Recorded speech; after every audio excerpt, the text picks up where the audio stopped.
Hey guys, just finished watching Cloak and Dagger, Season 2, Episode 8, two-player. Wow, what an episode. This episode is really interesting. We only have like 2 episodes left after this, so that's going to be fun to see as to where things go, how the story gets wrapped up and stuff. And I haven't heard anything whether or not there's going to be a season 3 or whatnot, but with with Disney buying up Hulu and stuff, I think the chances are pretty high. I think they're probably going to keep it there or, buying up Hulu. Actually, buying up Hulu, my bad. This is not on Hulu. I keep forgetting of that. It's on Freeform. But it's definitely going to be something interesting with that, especially with them buying up Hulu and stuff. And, are they going to take this show and owning 100% of Hulu? Could this have the crossover with at some point, crossover with the Runaways? I think that would be something really interesting to do that. And doing that on Hulu could be something quite fun to see. I think it could be quite interesting to see that since these shows take place so different, so different, so far placed. One's all the way in California, and the other one's, at Detroit or something like that. I forget where the city takes place, but it really is quite an interesting idea. And I think it could be fun to cross over with the Runaways, because in the comic books, Cloak and Dagger do become part of the Runaways, so that could be fun there. So we see that Tyrone in this episode is kind of still out from the last episode. There's kind of his stuff is everywhere, and Candy and O'Reilly decide to jump inside of him, and that's when everything kind of stops. And that was kind of cool seeing that. And they each go inside of him, but they see different things and stuff. So I think that was really cool. Tandy sees some person and stuff. We don't really know who. And then we see that Bridget O'Reilly, she sees Fuchs and stuff. And I think that was really cool seeing that and seeing her version of that in there.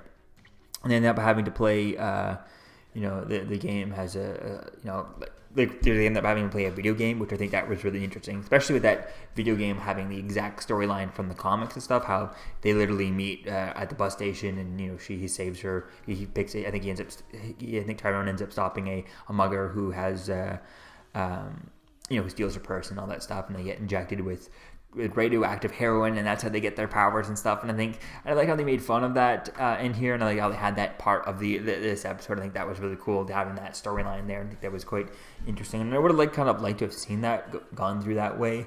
That idea of the heroin. Maybe they could take that and kind of run with that for a season, or maybe at some point in this season they do kind of play with it a little bit. But I think it's kind of cool playing with this storyline, and having the video games in here was a really good addition to this episode. It really made it kind of interesting. We see that Adina, Tyrone's mother, goes to father to give him the file so he can give it to the police, which is an interesting idea that I didn't know. I guess that police, that priests and stuff are immune to finding out, to revealing their sources and stuff legally, I guess. So I think that's something it's interesting to play with and stuff. We find out that she actually killed O'Connor's and stuff, and that's why she's confessing and all that stuff. She can't go to the police whatsoever. So I think that's really interesting there to see as to where how things are going to unfold with that.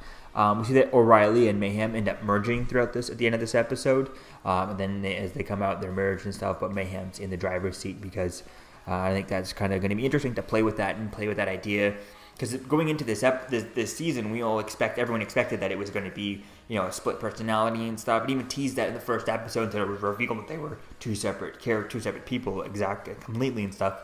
And now they're going to play the kind of, inside of her in two different people, but 2 different personalities, and the split personality disorder. And that's a story that I'm really excited for, because I really love this split personality story that they did on the last season of Iron Fist with, I can't think of her name, but blonde actress who was was also in one of the Star Trek movies and stuff. But that character was really, really interesting, and that was really cool seeing the changes between that and how things would change and the way the actress would kind of change and act differently. So hopefully they do something like that. They've also been playing with the split personality over on Doom Patrol and stuff, where the character has multiple different personalities, and every personality has a different power. But the transitions are not as good as the one that they did on Iron Fist, just because every time they transform, they actually show a transformation, a special effect transformation.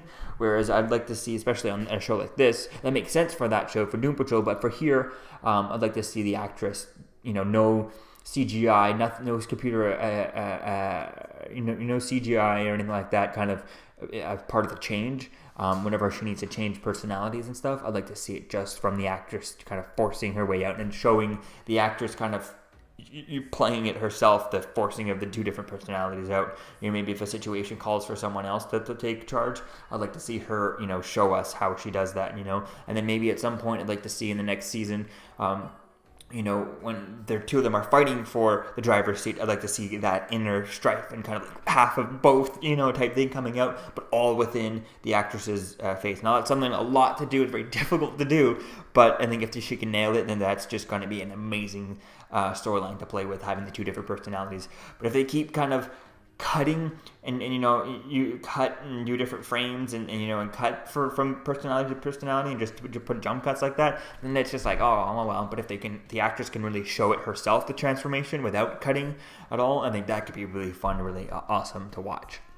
So we see that Tandy's mother at the end of this episode, or Tandy gets home, she sees that there's beer bottles and everything everywhere, so it looks like she's kind of relapsed back into alcohol and stuff, and Tyrone shows up and he kind of sits next to her and says something that I couldn't really understand what he was saying. He was kind of talking too quietly and stuff, so I'm not really sure what he said there, but I guess we'll get him or something is what he said or something like that. I'm not really entirely sure, but definitely excited to see as to where things go with all this stuff as things kind of come together. And we only have 2 more episodes left, so it's really going to be fun to finish this and see where this goes. So let me know what you think, guys, about this episode in the comments below. Season 2, episode 8, 2 players, and I'll see you guys in the next video on Marvel's Cloak and Dagger. Peace out.